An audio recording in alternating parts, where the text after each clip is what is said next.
যে ইস্যুটি নিয়ে আসলে এখন আমরা আলোচনা করতেই চাই, সেটি হচ্ছে ভারতের সাথে বাংলাদেশের এখনকার যে সম্পর্ক। জুবাইরবাবু, আপনার কাছে যদি আসি, কেন মনে হচ্ছে মানে যদি জানতেই চাই যে ভারতের এই আচরণটি, একদিকে আমরা দেখছি তারা বলছে যে আমাদের সাথে সম্পর্ক উন্নয়ন করতে চায়, আমাদের সাথে তাদের বাণিজ্যিক অর্থনৈতিক নানা রকম সম্পর্কের বিষয়গুলো আছে, সেখানে তারা ফ্যাসিস্ট শেখ হাসিনার নানা কর্মকাণ্ডকে এক ধরনের কিন্তু সুযোগও করে দিচ্ছে। এই আচরণটা আপনি আসলে কিভাবে ব্যাখ্যা করবেন? না, আপনি তো মানে এখনকার কথা বললেন। আপনি যদি একদম ভেরি বিগিনিং আপনি আসেন, আপনি জানেন যে 1965-এ যখন ভারত পাকিস্তান যুদ্ধ হলো, তারপরেই কিন্তু রয়ের সৃষ্টি, এবং রয়ের সৃষ্টির প্রথম অপারেশন ছিল পাকিস্তানকে দুটি ভাগ করা।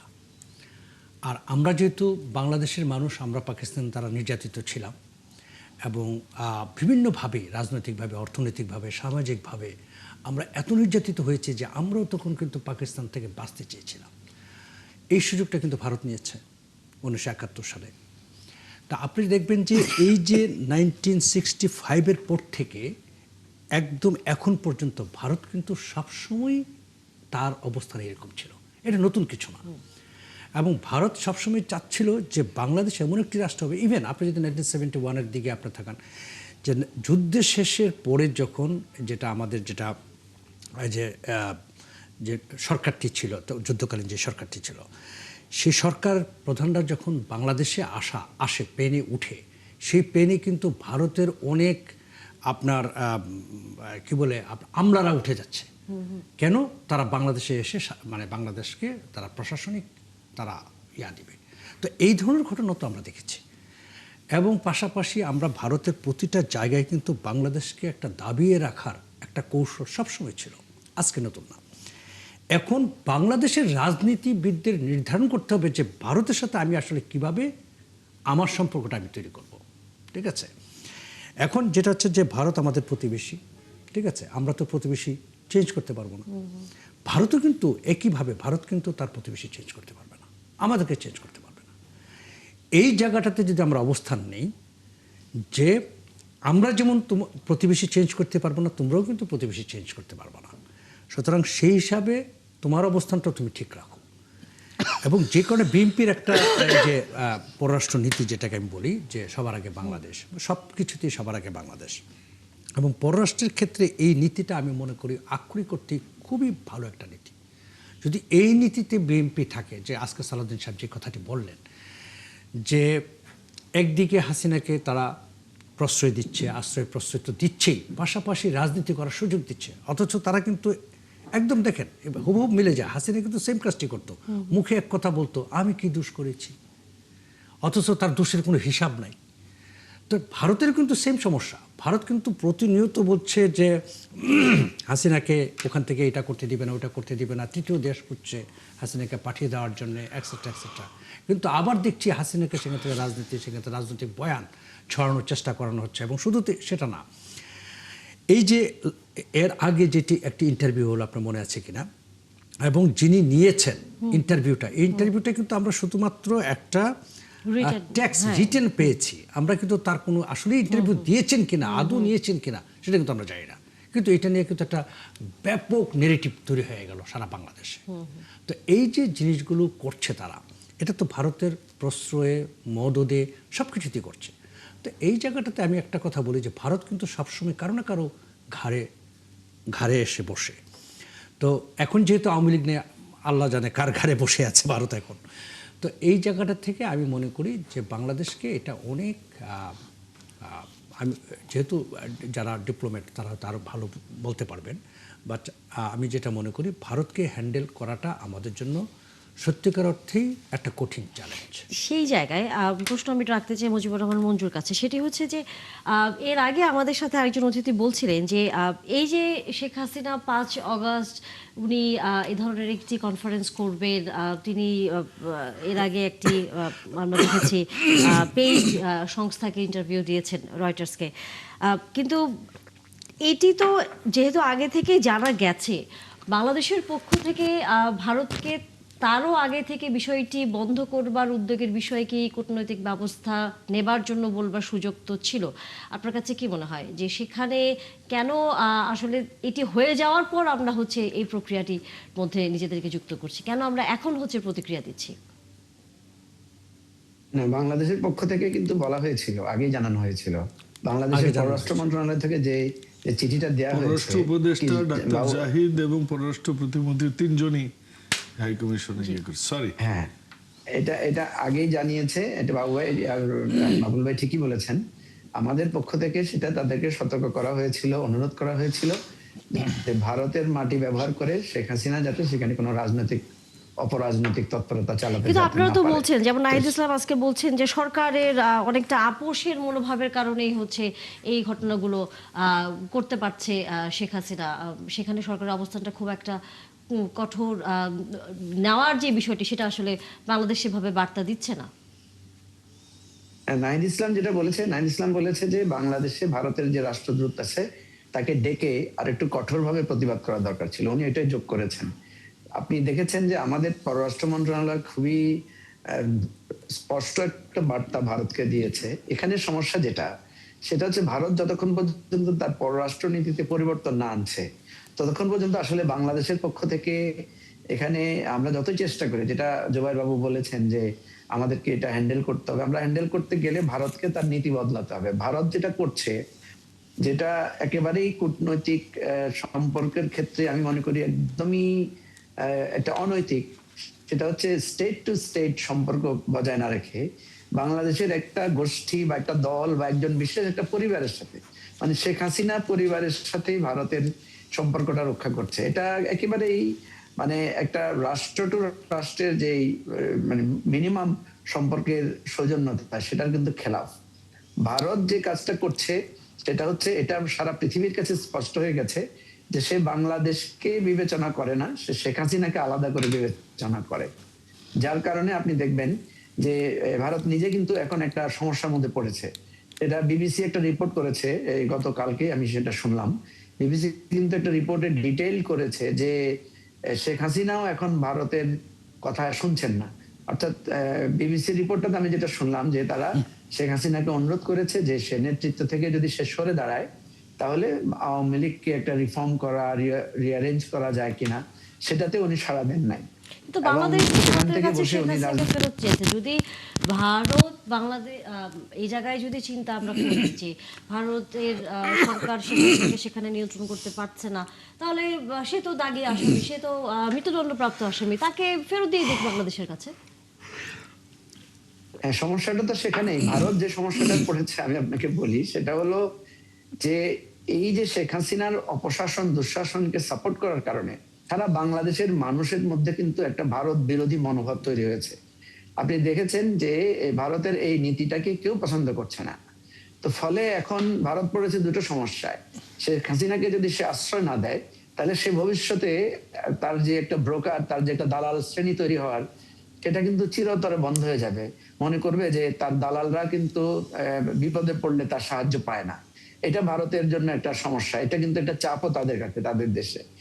ফলে সে একদিকে শেখ হাসিনাকে রক্ষা করার একটা দায় তার আছে, অপরদিকে শেখ হাসিনা একটা কথা বলেছিল, আপনার মনে থাকার কথা, যে ভারতকে আমি এত দিয়েছি যে সে এটার ঋণ সারা জীবনে শোধ করতে পারে না। যেহেতু একদম স্পষ্টত একজন আসামি এবং যার অলরেডি মৃত্যুদণ্ড ঘোষণা করা হয়েছে আইনগত প্রক্রিয়ায়, সুতরাং ভারত যত কথাই বলুক, বাংলাদেশের মানুষের কাছে তার এই নৈতিক পরাজয়টা বা নৈতিক দুর্বলতাটা রয়েছে। আমাদের বাংলা সিনেমায় একটা ডায়লগ ছিল, আমরা ছোটবেলায় শুনতাম, যে মানে ভিলেন নায়ককে বলে যে, সরি, ভিলেনকে নায়িকা বলে যে দেহ পাবি তো মন পাবি না। তো ভারত অ্যাকচুয়ালি ওইটাই করেছে। সে বাংলাদেশের মানুষের মন কোনোভাবেই শেয়ার পাচ্ছে না। সে আওয়ামী লীগের নেতাদের দেহটাকে সে এখন সংরক্ষণ করছে, কিন্তু এটার বিনিময়ে বাংলাদেশের মানুষের হৃদয়ের মধ্যে থেকে ভারতের প্রতি যে মানে সামান্যতম ন্যূনতম মঞ্জু ভাই একটা প্রশ্ন করতে চাই আপনাকে। মঞ্জু ভাই একটা প্রশ্ন করতে চাই। আপনি বলেন যে দেহ পাবিত মন পাবে না, দেহ পাবিত মন পাবে না আপনি বলেছেন। তো বাংলাদেশের জনগণের মানুষের মন পায়নি, তাহলে বাংলাদেশের দেহ কি পেয়েছে ভারত? বাংলাদেশের দেহ পায় নাই। ওই যে মানে বললাম তো, আওয়ামী লীগ আর আওয়ামী লীগের নেতাদের কিছু বডিলি না, তাদের আওয়ামী লীগ তো presence বাংলাদেশ না। বাংলাদেশ, হ্যাঁ, সেটা তো আওয়ামী লীগ তো বাংলাদেশ না। বাংলাদেশ না, ঠিক আছে? আওয়ামী লীগ বাংলাদেশ না। আপনি নতুন দালালের কথা বলে, আরে আওয়ামী লীগের দালালের সাথে তুলনা করেছেন। হ্যাঁ, কিন্তু নতুন দালালও তো তৈরি করা যায়। না, আমি যেটা বলছি যে ভারত সমস্যা হচ্ছে যে সে যে নতুন দালাল তৈরি করবে সেই জায়গাটাতে, মানে আমি বলছি পুরাটি দুইটা ভারতের idea আছে। পররাষ্ট্রনীতিটা ভারতের পররাষ্ট্রনীতিটা এমন ভাবে বাংলাদেশে ধসে পড়েছে, এটা শুধু বাংলাদেশে না, আর তার অন্যান্য নেভারদের জায়গায়ও। কারণ যার কারণে দেখা গেছে, আপনি 75-এর কথাও আপনার মনে থাকার কথা, 75-এও অনেকে মনে করেছিল যে শেখ মুজিবুর রহমানকে ভারত রক্ষা করবে এবং শেখ মুজিবুর রহমানের এইরকম একটা নির্মম পরিণতির পরে ভারত কিছু একটা করবে, কিন্তু ভারত কিন্তু তেমন কিছু করে নাই। তো এবারেও আওয়ামী লীগের লোকেরা আপনি দেখবেন বারবার বলছে যে ভারতের সহযোগিতায় শেখ হাসিনা ফিরে আসবে। আপনি ভারতের 2-3 জন সাংবাদিক আছে না, সুবীর ভৌমিক বা আরো 1-2 জন আমি দেখলাম, তারা এমন একটা ভাব দেখাচ্ছে যে ভারত শেখ হাসিনাকে এখানে প্রতিষ্ঠা করে দিয়ে যাবে। কিন্তু একটা সিম্পল ঘটনা যে ভারত কিসের ভিত্তিতে এই জিনিসটা করবে। আজকে আমরা দেখলাম যে ভারতের যে মুখপাত্র তিনি বলেছেন যে যে শেখ হাসিনার বক্তব্যের সাথে তারা একমত না। তো আপনারা শেখ হাসিনার বক্তব্যের সাথে একমত না, কিন্তু শেখ হাসিনাকে আপনারা আবার প্ল্যাটফর্ম দিচ্ছেন। আমি কিন্তু ব্যক্তিগতভাবে মনে করি শেখ হাসিনা যত কথা বলবে তত সে মিথ্যা বলবে, এবং তার পলিটিক্স যেভাবে ব্ল্যান্ডার হয়েছে তার কথার জন্য, তার অপরাজনীতির জন্য, শেখ হাসিনার কথা বলার মধ্যে আমাদের কিন্তু কোনো লস নাই। এবং শেখ হাসিনা যত কথা বলবে তত বেশি তার রাজনীতি, তার ব্যক্তিত্ব, তার অবস্থান ক্ষতিগ্রস্ত হবে।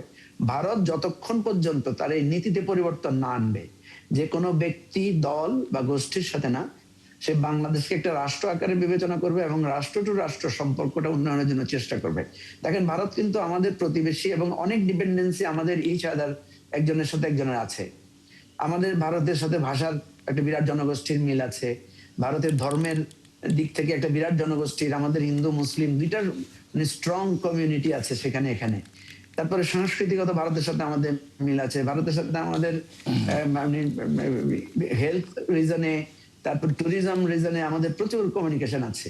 এবং হিস্ট্রিক্যালি কিন্তু আমাদের মানে এক পর্যায়ে আমাদের এনসাইন হিস্ট্রিটা কিন্তু একই রকম ভাবে প্রবাহিত হয়েছে। সুতরাং ভারতকে মনে রাখতে হবে বাংলাদেশের সাথে তার এই সুসম্পর্ক রক্ষা করতে হলে তার এই ব্যক্তি প্রীতি, এবং আরো স্পেসিফিক্যালি বলতে গেলে এরকম একটা মানে স্বৈরাচারী এবং ফ্যাসিবাদী শাসকের প্রীতিটা তার যে কত বড় ভুল, এটা সে যত তাড়াতাড়ি বুঝতে পারবে ততই আমাদের এই সংকটটা দূরীভূত হবে, সংকটটা সমাধান হবে।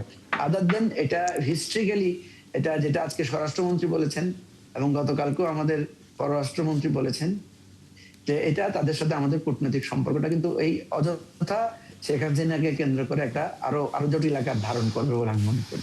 এই সামনের দিনগুলোতে আসলে শেষ পর্যন্ত বাংলাদেশের সাথে ভারতের আসলে সম্পর্ক কেমন হবে? আমরা তো এক ধরনের বারবারই বন্ধুর মতো আচরণ করার চেষ্টা করছি, কিন্তু তাদের নানা কর্মকাণ্ডের কারণে সেটি করা সম্ভব হচ্ছে না।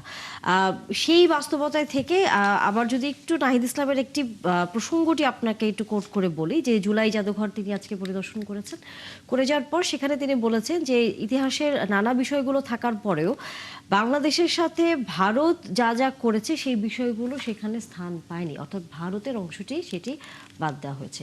বিএনপি ভারতকে এক ধরনের ভয় পাচ্ছে বলে তার কাছে মনে হয়েছে। আসলে কি তাই? ধন্যবাদ। নাহিদ ইসলাম নাহিদ ইসলাম সরি না, নাহিদ ইসলাম যেটা বলেছেন সেটা আমি হচ্ছে এই যে প্রশ্নটা করেছি BNP ফজলুল্লাহ বাবুলকে, আপনি আছেন আমাদের সাথে, নিশ্চয়ই আসবো আবার। আচ্ছা ঠিক আছে ঠিক আছে ঠিক আছে। নাহিদ ইসলাম হচ্ছে মহান জাতীয় সংসদের বিরোধী দলের চিফ হুইপ। সো উনি বিরোধিতা করবেন, এটা খুব স্বাভাবিক। বিরোধিতাটা যদি একটু অন্যভাবে হইতো তাহলে এটা মনে হয় আরো সুন্দর হতো। সেটা কি রকম? বাংলাদেশের ইতিহাসে এর চেয়ে কড়া জবাব আমরা কোনোদিনও কোনো রাষ্ট্রকে দিইনি, যেভাবে এবার আমাদের পররাষ্ট্র দপ্তর থেকে অফিসিয়ালি জানানো হয়েছে চিঠির মাধ্যমে। 1, 2,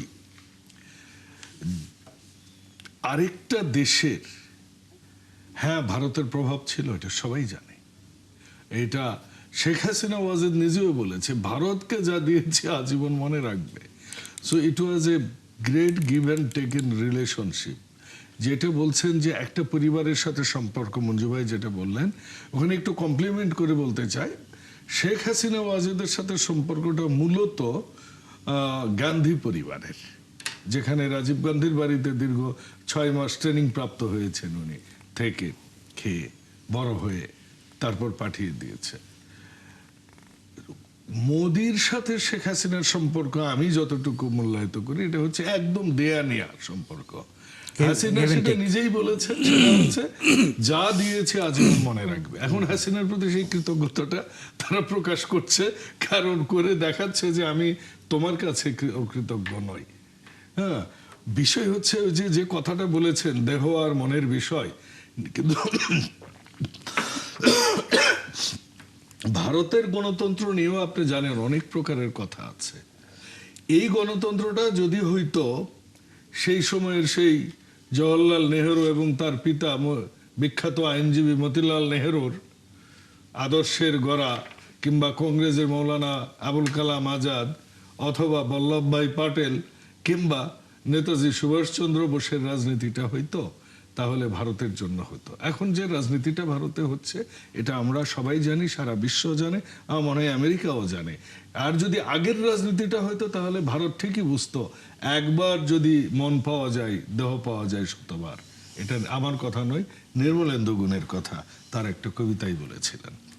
তো আপনি যে বিষয়টা বলেছেন যে নাহিদ সাহেবের কথা, একটা স্বাধীন সার্বভৌম দেশে এখন ওই যে আমাদের একটা রাষ্ট্র পাশের একটা প্রদেশে শুভেন্দু অধিকারী সারাদিন ভারত নিয়ে উল্টাপাল্টা কথা বলে, ওটারও কি জবাব পররাষ্ট্র মন্ত্রণালয় থেকে দিতে হবে নাকি?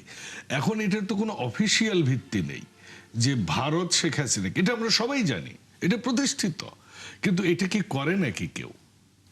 তো সে কারণেই হয়তো এটা করা হয়নি আমি মনে করি। দ্বিতীয়ত আপনি যেটা বলছেন যেটা মঞ্জু ভাই একটা পারফেক্টলি কথা বলেছেন, আমাদের সাথে বিশেষ করে পশ্চিমবঙ্গের, এটা কেরালারও না, এটা কোয়েম্বাটোরেরও না, এইটা মানে চেন্নাইয়েরও না, মানে মাদ্রাজেরও না, উত্তর ভারতেরও না, এইটা পাঞ্জাবিদেরও সংস্কৃতি না, এইটা এমনকি কানাড়া সংস্কৃতি না যেটা ব্যাঙ্গালোরের, এটা তামিলনাড়ুরও না, এইটা আপনার ওই পাহাড়ের ওই দিকের আপনার সেই কি বলে যেসব প্রদেশগুলো আছে, সিকিম বলেন, এগুলারও না। আমাদের সংস্কৃতির সাথে ভারতের সংস্কৃতির একটা চিরন্তন প্রভাব আছে।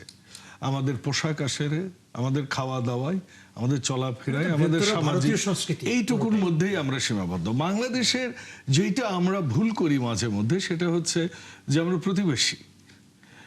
আসলে আপনি পাঞ্জাবের কিন্তু কালচারটা একটু অন্য ধরনের। আপনি লুধিয়ানায় গেলে এক ধরনের মানুষ দেখবেন, তাদের হাইট এক ধরনের দেখবেন, তাদের আচার আচরণ এক ধরনের, কাশ্মীরে গেলে আরেক ধরনের দেখবেন। আমি কাশ্মীরের কথাই বলতে চাচ্ছিলাম তখন। তো কাজেই আমাদের সাথে শুধুমাত্র মজার বিষয় হচ্ছে, আমি একটা খুব অপলক দৃষ্টিতে একটা জিনিস দেখি বাংলাদেশে, সেটা হচ্ছে আমরা সব সময় এই কথাটা বলি আমরা তো প্রতিবেশী, আসলে আমাদের চারিদিকে ভারত, আমাদের প্রায় একটু এখানে হালকা হালকা ওইটাকে তো এইখানে সিম্বলিকলি বোঝানো হয় আর কি। জি জি জি। তো এইখানে আমাদের যে সংস্কৃতিটা, এটা আমরা কোনোদিনও ভারতে বিক্রি করতে পারিনি। আমাদের যে কালচার, আমাদের যে সংস্কৃতি, আমাদেরও যে কিছু আছে, আমাদেরও সাহিত্যিক আছে। দেখুন এখানে আমরা যারা আছি প্রায় সবাই গর্ভধারিণী পড়েছি, সুনীলের প্রায় সব বই পড়েছি, তাই না? সমরেশের সব বই পড়েছি, বুদ্ধদেবের সব পড়েছি। আপনি যতগুলো নাম বলছেন, বাংলাদেশে ততগুলো রাইটারের নাম একটা কলকাতার লোক বলতে পারবে না। This is my point. আমাদের কবিদের নাম তারা পড়ে না। তারা আল মাহমুদের একটা কবিতাও কোনোদিনও কলকাতার কোনো অনুষ্ঠানে আবৃত্তি হয়েছে আমি দেখিনি। This is the difference. যে আমাদের রাজনীতিবিদদের সবার এক হতে হবে। ভারতে যে 1.25 বিলিয়ন মানুষ আছে, সেখানে আমাদেরকে বিক্রি করতে হবে, আমাদের পণ্য বিক্রি করতে হবে, আমাদের বাণিজ্যের ভারসাম্য ঠিক করতে হবে, আমাদের পানি আদায় করতে হবে, আমাদের লালন বিক্রি করতে হবে, আমাদের সংস্কৃতি, সভ্যতা, কালচার, আমাদের খাবার বিক্রি করতে হবে। বাঙালিরা যে সর্ষে ইলিশ খায়, এটা কলকাতা পর্যন্তই আছে। আমাদের সর্ষে ইলিশটা কেরালায় খাওয়ানো হয় না, ওখানে একটা বাংলাদেশি রেস্টুরেন্ট নাই। মজার বিষয় হচ্ছে লন্ডনেও আপনি রেস্টুরেন্ট, বাংলাদেশি রেস্টুরেন্ট দিছে, আপনি যেয়ে দেখবেন আমাদের যে খাবারগুলো, যে চচ্চড়ি বলি আমরা, একটা খাবার আছে, আপনি নারী আরো ভালো জানে, হ্যাঁ? আমরা কি কোনোদিনও এগুলো বিদেশিদের খাওয়াইতে পেরেছি? পারিনি। আমরা বিদেশিদের গুলো খাচ্ছি। আপনি গুলশানে যান, কোন রেস্টুরেন্টে দেখবেন মেক্সিকান চলে আসছে, কি মেক্সিকান পিজা। আপনার মা দাদিরা আমরা এখন যে পিঠা করেছে ঢুকে কোথায়? গেছি, কিন্তু আপনি যেই ভারতের সাথে হয়তো তো এখন আমাদের খাবার- ভারতের সাথে রাজনীতিটা আমাদের করতে হবে, আমাদের বসতে হবে, আমাদের বিক্রি করতে কিন্তু হবে। এই আমরা রাজনীতিটা- ভারতের টেলিভিশনে না, না, দেশে দেখি, হ্যাঁ, আমাদের টেলিভিশন এই চ্যানেলগুলো ভারতে রাজনীতিটা- দেখাতে এই হবে। রাজনীতিটা শেষ পর্যন্ত যখন ফ্যাসিস্ট হাসিনাকেও তারা সুযোগ করে দেয়, সেখানে বসে বাংলাদেশের বিরুদ্ধে কথা সেটা বলবেন, ব্যর্থ হয়েছে সেখানে হাসিনা। সেখানে বাংলাদেশের অবস্থানটা মনে করেন কিনা যে আপনারা যে অবস্থানে আছেন সেটা অনেক শক্ত? কারণ এখনো সবাই মনে করে যে যেভাবে বাংলাদেশকে আরো শক্তভাবে কঠোরভাবে দাঁড়ানোর কথা, সেই জায়গায় কোথাও না কোথাও কিছুটা হলেও হয়তো ছাড় দিচ্ছে বাংলাদেশ